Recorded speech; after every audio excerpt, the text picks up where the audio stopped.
जी, तो फेलोज़ हम बात कर रहे थे और मीटिंग में हम जो हैं वो ये इस ऐसे को समझने की कोशिश कर रहे थे, ह्यूमन डेवलपमेंट को, और इसके साथ जो है वो हमारे पास human development and economic stability को हम ये डिस्कस करने की कोशिश कर रहे थे। अभी स्क्रीन हमारे सामने आ जाती है।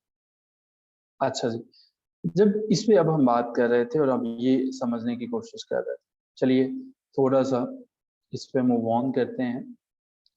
एक चीज़ और जो है वो देखते हैं। अब आपको पता चल गया। अब अच्छा किस-किस को पता चल चुका है यहाँ तक जो डिस्कशन की है, कि अच्छा सर अगर ये इस तरह का कोई ऐसे अब आए तो हमें ये समझ में आ गया कि हमें दोनों पॉइंट्स को बैलेंस करना है। आप लाख लिखते रहें ह्यूमन डेवलपमेंट ये है, वो है, आप लाख लिखते रहें इकोनॉमिक स्टेबिलिटी ये है, वो है। जब तक इनके दरमियान पॉइंट्स को फाइंड आउट करके बैलेंस नहीं करोगे, कुछ नहीं मिलेगा। अब आपने क्या किया कि वो जो कीवर्ड्स हैं, जो वो टर्म्स थे, वो इम्पोर्टेंट है। जो टॉपिक्स हैं, वो इम्पोर्टेंट है। अब आ जाओ थीसिस स्टेटमेंट की तरफ। थीसिस स्टेटमेंट ये तभी क्लियर है जब सारे के सारे जो हैं वो आपको टॉपिक क्लियर है। अब अगर टॉपिक समझ में नहीं आया, अगर ये नहीं समझ में आया ना, इसके अंदर कीवर्ड्स क्या थे, थीसिस स्टेटमेंट नहीं बना सके, पहले ही जो है वो गिर जाओगे। और पार्टिसिपेंट्स ये बात ज़रूर याद रखना, कोई बड़े से बड़ा मेंटोर भी आपको पढ़ा दे, कोई अफलातून भी आके आपको पढ़ा दे, ये 15 से 20 मिनट अगर आपने पहले जो है वो ढंग से ना खेले, अगर गेम के अंदर आप 15 से 20 मिनट अपने नर्व्स को काबू रखते हुए टॉपिक को ढंग से ना चूज कर सके, अगर टॉपिक वो ले लिया जिस टॉपिक के ऊपर ना तो इनफ डाटा है, जिसके ऊपर ना आपने अपनी यूनिवर्सिटी लाइफ में कभी पढ़ा, ना आपने उस टॉपिक को जो है वो घर आके कभी देखा, ना आपने जो है वो उसके ऊपर आर्टिकल को कभी देखा, ना आर्टिकल को पढ़ा, ना आपने उस पर अगर चलने कोई मूवी जो है वो देख ली कि अगर पाकिस्तान के अंदर पानी का इशू है तो मुमकिन है आपने इसके ऊपर कोई डॉक्यूमेंट्री देख ली, तो वो आप भूल जाएंगे। आप उस ऐसे को, सबसे अहम, आपने कोई भी इवैल्यूएशन जो है वो नहीं करवाई। आप इस ख्वाबों में हैं कि ठीक है मैं जो लिखूंगा ठीक लिखूंगा, मैं जब भी लिखता हूँ कमाल लिखता हूँ। आप किसी इंग्लिश न्यूज़पेपर के अंदर एडिटर भी होंगे, आप अच्छी इंग्लिश लिख सकते हो, इसमें कोई शक नहीं है, लेकिन अगर आपको आइडियाज को बैलेंसेस करने का नहीं पता है, अगर आपने कीवर्ड्स को ढंग से नहीं फाइंड आउट कर किया, आप इवैल्यूएशन फेजेस में से जरूर कुछ लो, या जो यूं कह लो कि मूक ऐसे जो है वो जरूर चेक करवाते हैं। अब होता क्या है, अब जो है, अब इसकी थीसिस स्टेटमेंट जब हम लिखेंगे तो थीसिस स्टेटमेंट के अंदर हम ये बात मेंशन करेंगे कि अच्छा जी थीसिस स्टेटमेंट इसकी हमारे पास ये है कि in case Pakistan and any developing country wants to make any progress, they should invest maximum on their people to gain economic stability. समझ में आया आपको कि अगर वो चाहते हैं तो वो करना होगा, यानी कि किया, एक लिंक क्रिएट करने की कोशिश की, किसके दरमियान, एचडी के दरमियान लिंक क्रिएट, और प्लस जो है वो ईएस के दरमियान लिंक क्रिएट किया। ये लिंक जो है वो किस तरह से होगा कि इनके अंदर ये जो डायरेक्टली प्रपोर्शन जो है वो ये लिंक फैक्टर्स बताते चले गए। आपने कंट्रीज का बताया, आप चाइना की बात करो, आप कंपैरिजन करते चले जाओ, इंडिया के साथ कंपैरिजन कर लो अपना, आप जापान के साथ कर लो, आप चाइना के साथ करो, जर्मनी के साथ करो, सिंगापुर के साथ करो, जिनका एजुकेशन सेक्टर बहुत बड़ा है। और सबसे बढ़ के ये कि जनाबे वाला आपको पता होना चाहिए कि ह्यूमन डेवलपमेंट इंडेक्स किस बला का नाम। पाकिस्तान में हम शायद 154वें नंबर पे हैं ह्यूमन डेवलपमेंट इंडेक्स। आपको ये पता होना चाहिए कि ह्यूमन डेवलपमेंट इंडेक्स क्या है, हम कहाँ पे खड़े हैं, और ये कौन सा इंस्टीट्यूट इसको जारी करता है, इसके ऊपर जाने से क्या होता है और इसके नीचे आने से क्या होता है, और हमारे ह्यूमन डेवलपमेंट इंडेक्स में जो है वो रेटिंग क्या है, इंडेक्स पे हमारा स्कोर क्या है, आपको ये पता होना चाहिए। ऐसे ही टॉपिक को आपने नहीं ले लेना। और इकोनॉमिक स्टेबिलिटी के ऊपर जब आपने बात करनी है तो फिर इकोनॉमिक स्टेबिलिटी में भी आपको कंपैरिजन आना चाहिए। आपको देखना चाहिए कि आपकी गवर्नमेंट कितनी इन्वेस्टमेंट करती है लोगों के ह्यूमन डेवलपमेंट इंडेक्स को बेहतर करने के लिए, कितनी इन्वेस्टमेंट है एजुकेशन पे, कितनी इन्वेस्टमेंट है उनकी लिविंग स्टैंडर्ड्स पे और दूसरी चीजों पे। यहाँ तक इस ऐसे को कैसे हैंडल करना है, क्या आपको ये समझ में आ गया यहाँ तक? ये क्लियर है आपको कि आपने इस ऐसे को कैसे हैंडल करना है? यहाँ तक चीज़ें क्लियर है आपको? पार्टिसिपेंट्स ये मुझे बताइएगा। इसके बाद हम एक और ऐसे को देखना चाहेंगे। Good, thank you so much. एक और ऐसे को देखते हैं। चलिए मान लीजिए कि हम जो है आपके जो देख रहे हैं, हम देखना चाह रहे हैं इसको जो है हमारे पास है जी। चलें, imagination is more important then knowledge. अगर आपने imagination is more important then knowledge जो है ना, इस पे देख लिया ना, ये मोर इम्पोर्टेंट की बात कर। अच्छा फेलोज, देखें मुझे यहाँ से मैंने एक प्लान बनाया अपने दोस्तों के साथ।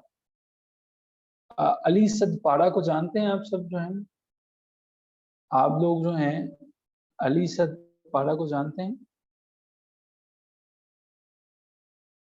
अली सदपाड़ा जो है वो जानते हैं? मोहम्मद अली सदपाड़ा जो है, जो फर्स्ट पर्सन थे जिन्होंने नागा पर्वत को 2016 में जो है वो पार किया था। और आपको पता ही है कि अली सदपाड़ा जो है वो मिस हो गए थे। अली सदपाड़ा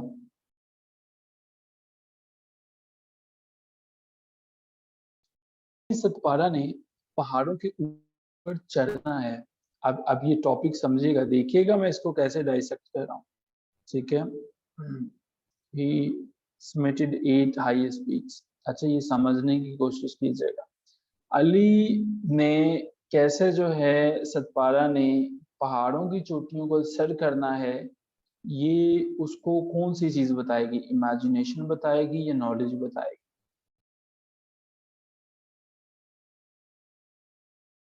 जी ठीक है, ये क्या बताएगी? नॉलेज बताएगी या इमेजिनेशन बताएगी?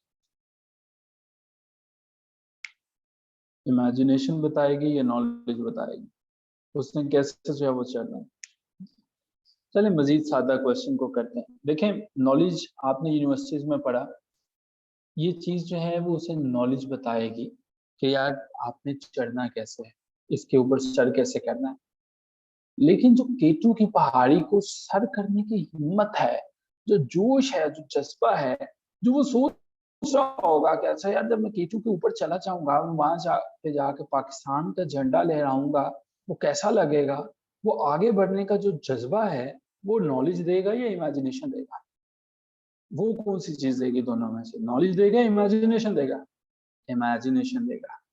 अब मान लीजिए, अब अली सदपारा के पास नॉलेज तो मौजूद था, नॉलेज तो उनके पास मौजूद था, इमेजिनेशन उनके पास नहीं थी।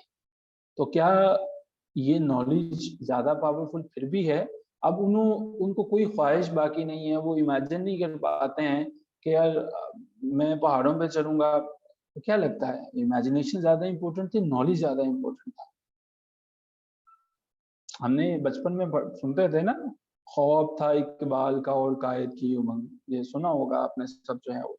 ख्वाब था इकबाल, ये ख्वाब क्या था? क्या ये इमेजिनेशन था या ये नॉलेज था? ये जो कि ख्वाब था इकबाल का, इमेजिनेशन था जो वाला। अच्छा जी, अब आप सीएसएस करना चाहते हो, पीएमएस करना चाहते हो, आप क्यों क्यों करना चाहते हो? नॉलेज तो आपके पास आ। क्या आप सीएसएस पीएमएस इसलिए करना चाहते हो कि आप मजीद नॉलेज ले सको, या आपने इमेजिन किया हुआ है कि सीएसएस पीएमएस करने के बाद जो मेरा स्टेटस हो जाएगा, या जो मेरी जॉब हो जाएगी, या मैं जो लग्जरी लाइफ एंजॉय कर सकूंगा, वो आपने इमेजिन किया हुआ? अगर लम्हा भर के लिए ये इमेजिनेशन आपकी खत्म हो जाए, आप सोच ही ना सकेंगे सीएसएस पीएमएस के बाद मैं क्या करूंगा, आपके पास नॉलेज है, क्या आप फिर भी करना चाहेंगे? आपको यार ये क्या है, देखें दुनिया में 101 और चीजें हैं, क्या फिर भी आप करना चाहेंगे? No, you will not do that. आप फिर वो नहीं करो। सो हजूरे वाला, नॉलेज जो है, नॉलेज जो है जिस तरह से, देखें एक बच्चा है ना छोटा, किसी भी साइंटिस्ट है, वो काम कर रहा है, उसके पास टूल्स हैं, किसी गाड़ी को ठीक करना है, वो उसके पास टूल्स हैं उसके पास। एक गाड़ी नई कैसे बनानी है, वो इमेजिनेशन। इमेजिनेशन वो पावर है जो आपको देती है। थीसिस स्टेटमेंट क्या है? Thesis statement tool that gives you ideas, that supply power and energy. That is showing you the great possibilities of your life. अब आप इमेजिनेशन पर बात करो, अब आप जो है वो बात करोगे इमेजिनेशन पे, किस तरह से इमेजिनेशन जो है वो जिंदगी के अंदर इम्प्रूवमेंट लाती, किस तरह से इमेजिनेशन ने कंट्रीज की जिंदगी तब्दील की, किस तरह से इमेजिनेशन से नेशंस को तब्दील किया, किस तरह से साइंटिस्ट कुछ इमेजिन करते हैं तो बनता है। लम्हे भर के लिए मान लीजिए कि मैं आपको जो है वो 1950 की जो है वो दुनिया के अंदर लेके चला जाता हूँ। 1950 में आप जो हैं यहाँ के बड़े से बड़े साइंटिस्ट को बताएं यार अच्छा एक ऐसी डिवाइस होती है जिसके ऊपर कोई बटन मौजूद नहीं है, उसके ऊपर जो है वो स्क्रीन तो चलेगा। यहाँ पे बैठे बैठे पूरी दुनिया में कहीं पे भी किसी भी इंसान को देख सकते हो, किसी भी इंसान से बात कर सकते हो। इस इंसान को कोई रकम ट्रांसफर करनी है, सेकंड्स के अंदर इसको पैसे तुम भेज सकते हो, ये तुम्हें भेज सकता है। आप इसको पार्सल भेजना चाहो दुनिया के कोने में, तुम्हारा जाना जरूरी नहीं है, 2 से 3 दिन के अंदर पहुंच जाएगा। क्या लगता है वो आपकी बात मानेगा कि एक ऐसी डिवाइस होगी, एक ऐसी दुनिया होगी, ये ऐसी मुमकिन है चीजें? सो वो अंडरस्टैंड करेगा? नहीं, वो नहीं मानेगा। उसे लगेगा कि ये सब जो है पागल है, ये जो ऐसी बात नहीं कह रहा है। तो मुमकिन है कि अगर हमें भी कोई आके अभी कहे कि नेक्स्ट दुनिया ऐसी हो जाएगी जिसमें कारें हवा में उड़ना शुरू हो जाएंगी, मोटरसाइकिलें पानी के ऊपर तैरना शुरू हो जाएंगी, तो हम कहेंगे यार ये क्या फजूल बातें कह रहा है। लेकिन ये कभी ना कभी इमेजिनेशन नॉलेज देता है, और इससे जो है वो आप ऊपर चलते हो। हैप्पीनेस आपकी इमेजिनेशन है। देखो कभी कहीं पे बैठे हुए हो, नॉलेज से आप हैप्पीनेस नहीं लेते, नॉलेज नॉलेज से आप खुश नहीं होते हो, नॉलेज से क्या करते हो, इल्म मिलता है। ये जो अपग्रेडेशन है, जो लाइफ की फ्लोरिश होना है, ये जो मूव ऑन करना है, ये इमेजिनेशन से। आपने देखा कि किस तरह से आपने इन चीजों को समझने की कोशिश की। इसी तरह से global trade and trade politics of China. अब इसमें जो है वो ट्रेड पॉलिटिक्स पर फोकस करो। अब आज की इस मीटिंग से मैं ये समझ रहा हूँ कि आपको ये पता चल चुका है कि किस तरह से आपने पहले नंबर पे आपने पॉइंट्स, अपने कीवर्ड्स को कैसे फाइंड आउट करना है, इनको बैलेंस कैसे करना है। हमने इस एसेस पे ठीक ठाक बात की। आपको पता है कि पॉइंट्स, अपनी जो आउटलाइंस है वो कैसे मेंशन करनी है, किस तरह से आपने आगे लेके चलना। So is everything clear? आप सबको यहाँ तक क्लियर है? आप सबको यहाँ तक क्लियर है पार्टिसिपेंट्स? अभी आखिरी एक इम्पोर्टेंट चीज में हम बात करेंगे, बट बिफोर दैट जी आयशा आउटलाइंस पे हम अपनी क्लासेस में भी बात करेंगे, लेकिन जो जितने ह्यूमन डेवलपमेंट और इकोनॉमिक स्टेबिलिटी पे मैंने बात की, वो बेसिकली यही मैं आपसे अर्ज करना चाह रहा था कि आपको जो है वो पॉइंट्स आपने आउटलाइन के अंदर जो है वो मेंशन करना है। ठीक है, वो पॉइंट्स जो हैं वो आपने आउटलाइन के अंदर जो है वो मेंशन करना है। तो आपको ये चीजें जो है वो क्लियर हैं? चलें, अगर ये चीजें आपके पास जो हैं वो क्लियर हैं, हम चलते हैं एक और स्क्रीन पर चलते हैं और देखने की कोशिश करते हैं कि ये जो हमें आइडियाज हम कहते रहते हैं, आइडियाज लेने, ये लेने कहाँ से, ये आइडियाज हमने कहाँ से लेने हैं। आई एम श्योर कि आपको मेरी एक स्क्रीन नजर आना शुरू होगी, हो जाएगी। I am really sorry for the slow internet, लेकिन हमारा अभी तो सिर्फ ऐसे की कीवर्ड समझने की बात कर रहा है। हाँ जी, ऐसे ही, ऐसे ही है। और आउटलाइंस पे ऊपर भी हम जो है वो डिटेल से डिस्कशन जो है वो इंशाल्लाह कंडक्ट करेंगे। अच्छा पार्टिसिपेंट्स, और ये क्लासेस फैमिली मिस ना किया कीजिए अपनी। अगर कोई पार्टिसिपेंट को क्लास मिस करते हैं उसके बाद वो जब ज्वाइन करते हैं तो फिर it's really difficult to move on with miss classes. हम एक्सपेक्ट ये करते हैं कि आप डॉन को पढ़ें, ये जो आइडियाज हैं जो पढ़ें, आपके पास डॉन की एप्लीकेशन भी जो है वो होगी। आज की मेरे पास वैसे मैं हार्ड फॉर्म में डॉन को पढ़ता हूँ। इसमें एक आर्टिकल है जो मैं मलीहा जो है उनका आर्टिकल बेसिकली आपके साथ जो है वो शेयर करना चाह रहा हूँ। ये पेज 6 होता है, एडिटोरियल पेजेस जो होते हैं। अच्छा, ये न्यूज़पेपर के अंदर ना 2 तरह के जो है वो पेजेस होते हैं। ये जो पहला पेज है ना अभी आपके सामने जो आया है, ये पेज जो है आप इसको सिर्फ देखोगे, सरसरी तौर पर इसको देख लो। इसके बाद आप मूव ऑन कर जाओगे पेज 6 पे।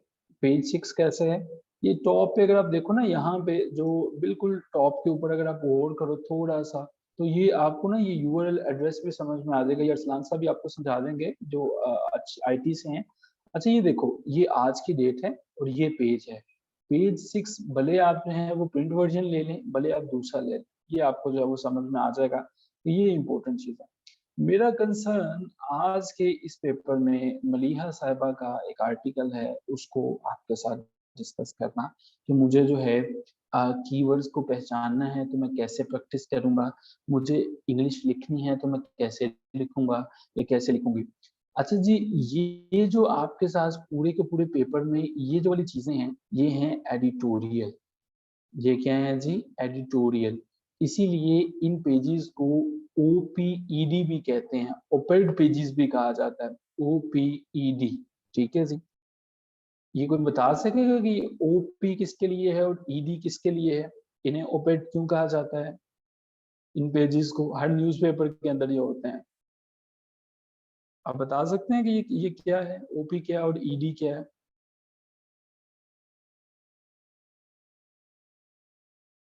हाँ, ये ओपिनियंस हैं और एडिटोरियल्स हैं। अच्छा पार्टिसिपेंट्स, ये ना आपने हर मॉर्निंग के अंदर factions ruling, spirit of the law, ये चीज़ें जो हैं आपने डेली बेसिस पे एडिटोरियल्स को पढ़ना है। एडिटोरियल्स को पढ़ने के बाद यहाँ पे ये आर्टिकल है मलीहा साहिबा का।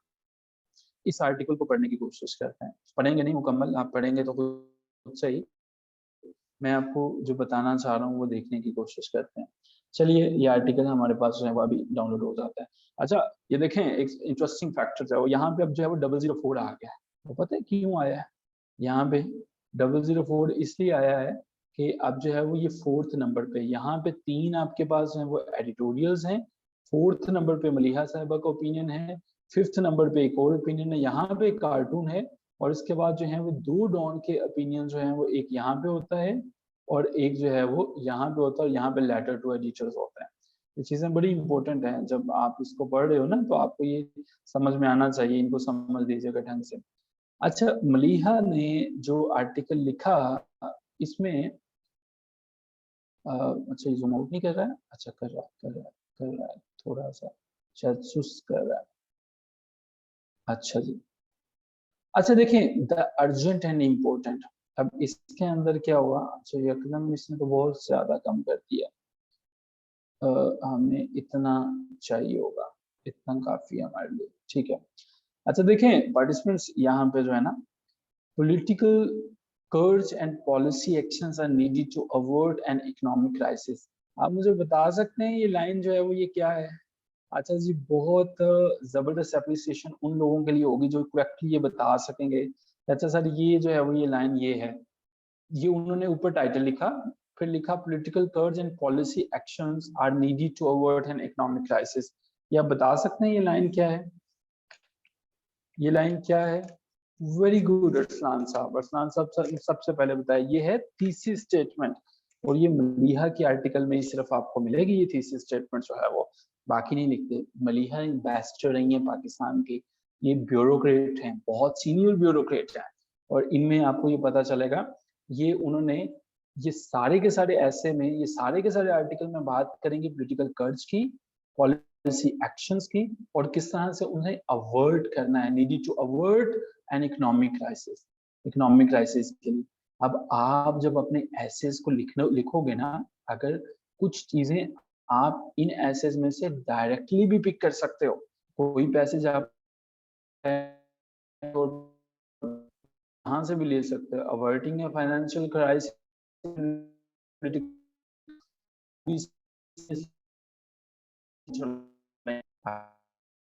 ये फाइनेंशियल क्राइसिस जो है और काम जो है वो इनको लिंक कर लिया।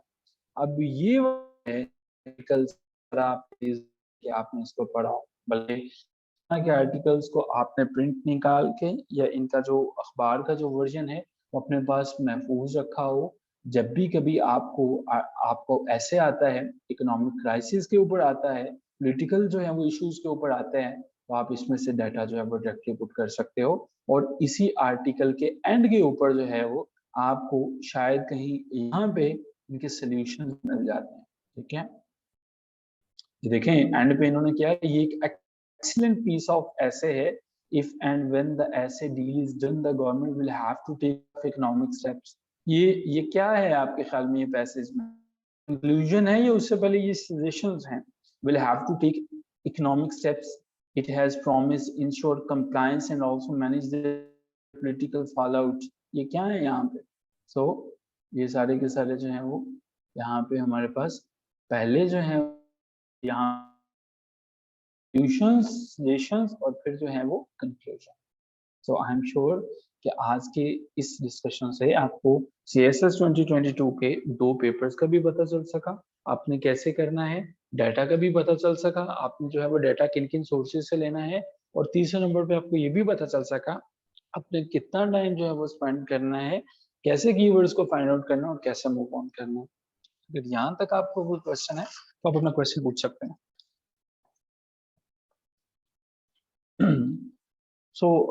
हमारे जो है वो 8 एक्टिव मेंबर्स हैं माशाल्लाह, यानी कि 8 हमारे ब्यूरोक्रेट्स हैं।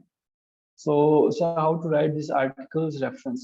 Very good, that's very important. अच्छा, आप इसको मलिहा का नेम डायरेक्टली भी कोट कर सकते हो कि as said by former ambassador of Pakistan to US, United Nations and United Kingdoms, आप इस तरह से भी कर सकते हो।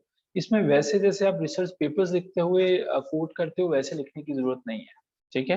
आप मलिहा लोधी का नाम लिख सकते हो, मलिहा लोधी एक जो है वो एस्टैब्लिश्ड फिगर है, आप इनका नाम भी डायरेक्टली लिख सकते हो, जैसे आप रेगुलर कोट करते हो। आप इनकी कोटेशंस को जो है वो कोट कर सकते हो कि मलिहा लोधी से, ये एक मलिहा लोधी जो है वो एक फिगर समझा जाता है राइटिंग्स के, ठीक है। और यहाँ पे ये जो आर्टिकल होता है ना डॉन में, यहाँ पे इस जगह पे जो आर्टिकल होता है वो बहुत इंपॉर्टेंट लोगों का होता है। यहाँ पे ये या तो जो है वो जैसे स्टेट बैंक ऑफ पाकिस्तान जो है उनके किसी मुमकिन है कि मौजूद हो, किसी चेयरमैन का जो है वो आर्टिकल मौजूद हो, या ये भी मुमकिन है कि किसी और का हो। यहाँ पे डॉन का जो राइटर है यहाँ पे फहद हुसैन लिखा करते हैं और राफिया जकरिया यहाँ पे लिखा करती है। तो दोनों जो हैं फहद हुसैन तो बल्कि डॉन के अंदर बड़े मंजे हुए राइटर्स लगते हैं, तो इनको आप जरूर देखिएगा।